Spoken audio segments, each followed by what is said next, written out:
Assalamualaikum warahmatullahi wabarakatuh. Perkenalkan, nama saya Halimatus Sa'diyah dengan NIM C1C018005 dengan dosen pengampu Pak Wirmi Eka Putra SE MSI. Baiklah, di sini saya akan menjelaskan materi akuntansi syariah dengan pokok bahasan.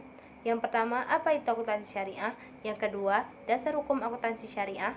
Yang ketiga, hubungan syariah Islam dan akuntansi. Keempat, kebaikan seorang akuntan syariah. Kelima, perbedaan dan persamaan akuntansi syariah dan akuntansi konvensional. Keenam, perkembangan transaksi syariah. Baiklah, yang pertama, apa itu akuntansi syariah? Akuntansi syariah adalah proses akuntansi atas transaksi yang sesuai dengan aturan yang telah ditetapkan Allah SWT.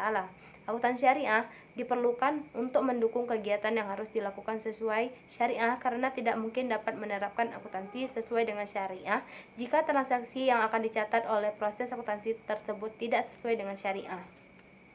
Selanjutnya, dasar hukum akuntansi syariah bersumber dari Al-Quran, Sunnah Nabawiyah, ijma atau kesepakatan para ulama, kias atau persamaan suatu peristiwa tertentu, dan i'rab, adat kebiasaan yang tidak bertentangan dengan syariah Islam.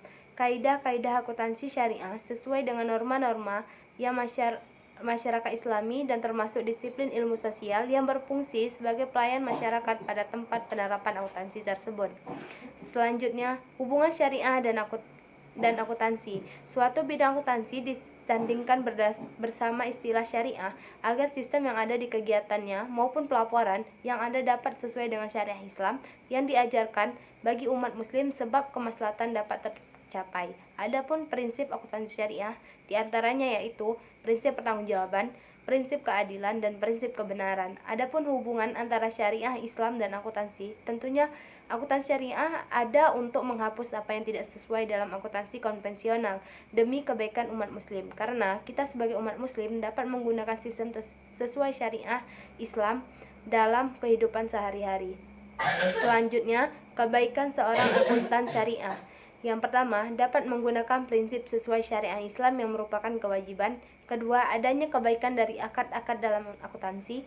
Ketiga, kejelasan dan keadilan dalam pelaporan keuangan. Keempat, menjadi salah satu cara ibadah kepada Allah dengan kejujuran. Kelima, jauh dari kata riba. Selanjutnya, perbedaan akuntansi syariah dan akuntansi konvensional. Yang pertama, aktiva dalam akuntansi konvensional dibagi menjadi dua, yaitu aktiva tetap dan aktiva lancar. Sedangkan syariah dibagi menjadi harta berupa uang dan barang. Barang yang dimaksud di sini adalah barang milik pribadi atau barang dagang. Kedua, dalam konsep syariah, barang seperti emas, perak memiliki kedudukan yang sama.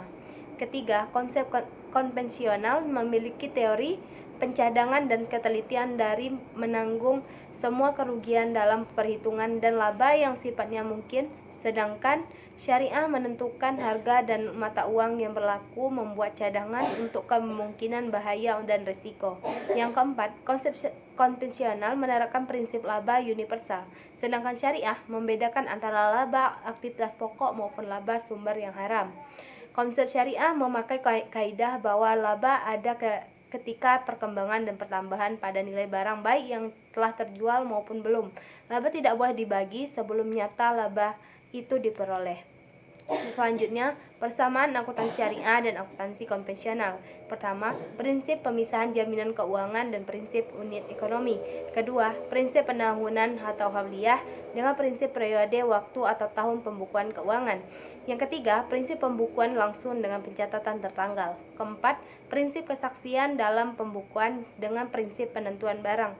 Kelima, prinsip perbandingan muqabalah dengan prinsip perbandingan income dengan kos atau biaya. Keenam, prinsip kontinuitas atau istiroriyah dengan kesinambungan perusahaan. Yang keenam atau yang terakhir, prinsip keterangan atau iddah dengan penjelasan atau pemberitahuan.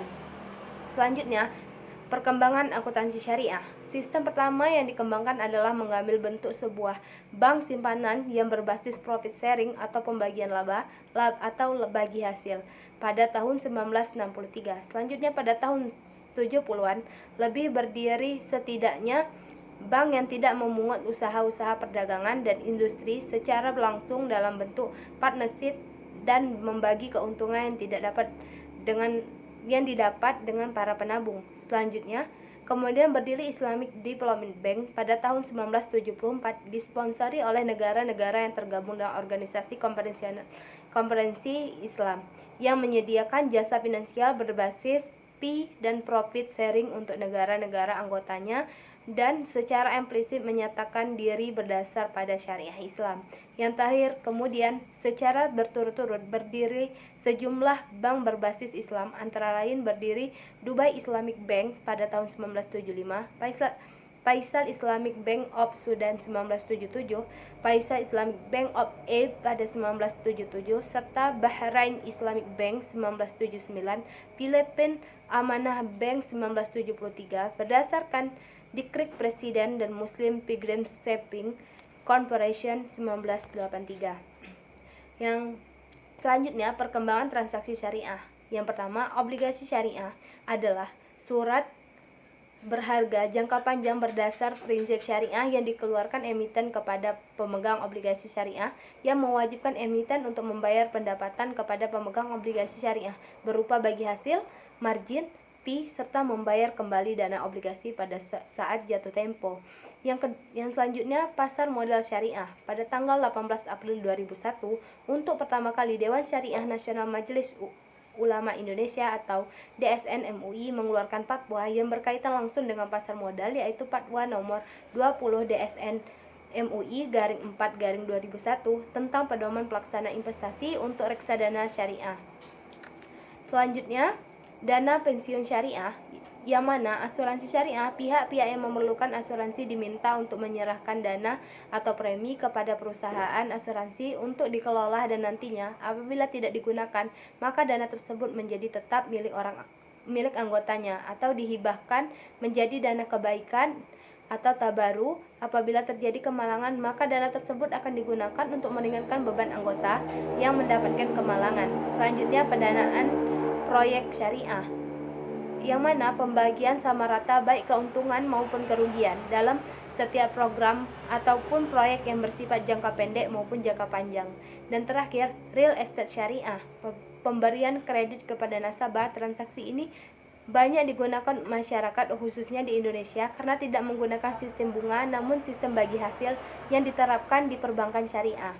Baiklah, itulah materi dari saya. Lebih dan kurang mohon maaf. Saya Iri. Wassalamualaikum warahmatullahi wabarakatuh.